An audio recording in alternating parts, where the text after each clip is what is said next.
Dawn of War 2 is the sequel to 2005's critically acclaimed Dawn of War and all its subsequent expansion packs, and we all know there were a lot of them.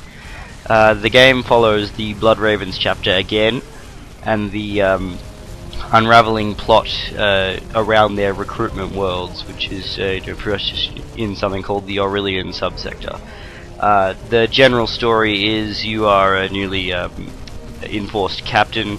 You have been given command of a couple of squads of men, and you're sent in here to help with the Orc invasion, which quickly turns into an Eldar incursion, which turns into something much more horrendous.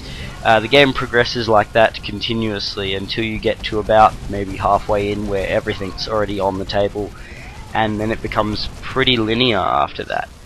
Now, as I said, the story in Dawn of War follows, that those events on those planets, and if you haven't been able to tell by my tone of voice, it's really nothing too interesting. It works to drive the plot along, but you don't really care that much. The game, as you can see, looks excellent. Uses a bit of a revamped engine that they used in Company of Heroes. As you tell, it's made by the same people, and it looks great.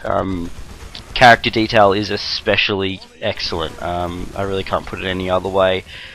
Your men and the enemies all look, terrific, and animations for your men are very good. Melee will sometimes be very, very thrilling because characters sometimes will actually fight instead of just swinging at each other. That is rare, however, and I'll talk about that a little bit later.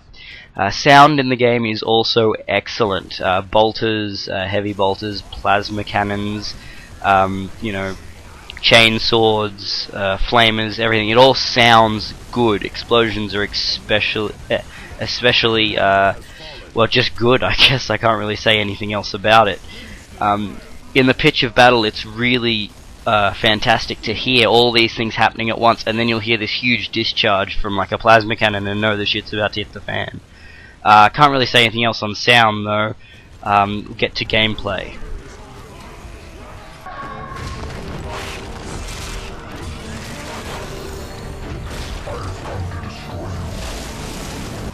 The gameplay in Dawn of War 2 is really good fun in single player and multiplayer.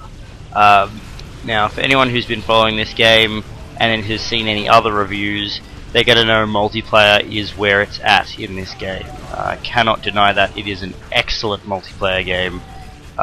Probably almost one of the best multiplayer games I play in terms of strategy. Single player, however, is extremely different. It doesn't play like a strategy game. It plays more like an action RPG with a godlike perspective. It's pretty strange when you first start playing because you're thinking this is not what I signed up for, but you do get into it eventually. Gameplay wise, there's some pretty good mechanics in play, but as I said, adding to the action RPG element, all of your characters or units will have special abilities of some kind. The commander is usually the best and the most robust. He'll be able to call in artillery strikes and use his special war cries to embolden your other squads and heal them somehow, and all that sort of action RPG stuff from other games. And it works. That's the thing. I can't fault it on it because it does work well. However, you'll start to think that you don't actually need to use any strategy in this game, which is a problem. I'll get to that a little bit later. However, gameplay is fast and fun. However, it will slow down. Something I noticed that when you're playing, the enemy will not attack you, so to speak. They will, if you attack them, they'll follow you around for a little bit, but they'll go back to wherever they were guarding. Now, in the campaign, what you're seeing right now is the campaign map, which is essentially what you're going to see throughout the entire single-player campaign. You have to focus on 3 worlds, and one of them, it's very basic stuff. One of them is a desert planet, one of them is a jungle planet, the other one is a gigantic city planet.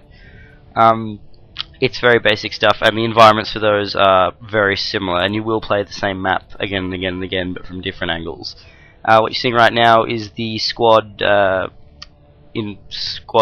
enhancement screen, I guess you could call it. Basically, throughout the game, you'll pick up what's called war gear, which is armor, weapons, abilities, what have you, and you can equip them to your squads. Now, as I was saying with the action RPG element, your squads are not just, you know, men. They have names and there's story behind them, and it's all very interesting, but you won't give a shit. I don't know, just for some reason I couldn't get connected with them because it was, you know, it just didn't feel right with this in a strategy game, but it does work. This planet is ours, witch. No, this planet is theirs. Dawn of War 2 has probably been one of the most confusing games I've ever had to review, mainly because I can't decide whether it's good or not.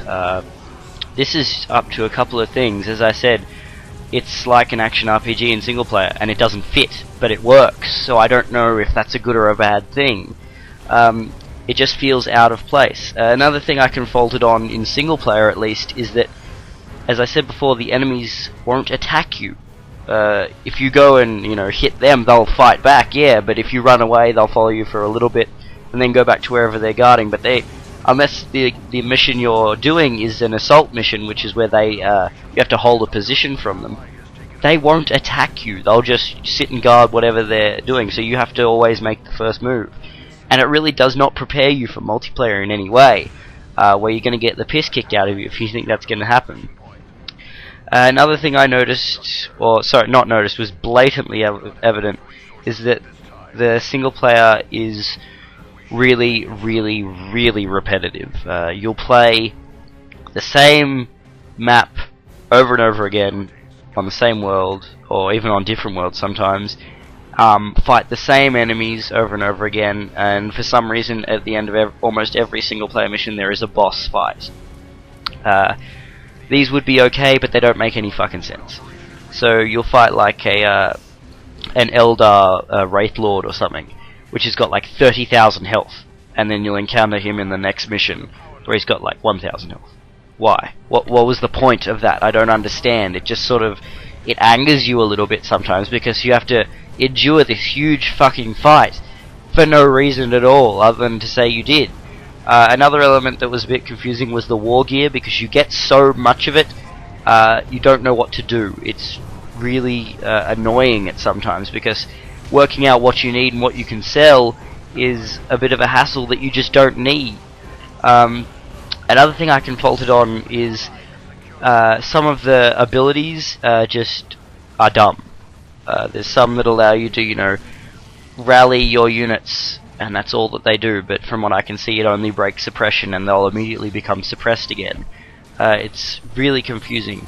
The thing is, I like this game, and it's an excellent multiplayer game, but it has so few maps, only 7, and only 4 factions. It's pretty obvious they're gonna put so many expansions out that we're gonna be out of money. But it's a good game.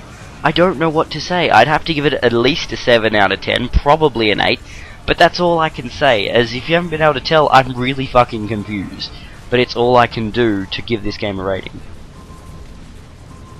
Okay, this what I'm on. Kick it to the club when it's on in the sound. Freeing my mind from all that's going on. Trying to be right, but it feels so wrong. God damn it, I'm grown. Don't turn the lights on. I don't need y'all to tell me when to go home. 2, 3, 4 in the morning. It's a free world, I can do what I want. DJ, raise it back up. Who got that weed? We can blaze it back up. Look at that girl, she can make it back up. We was just cranking up.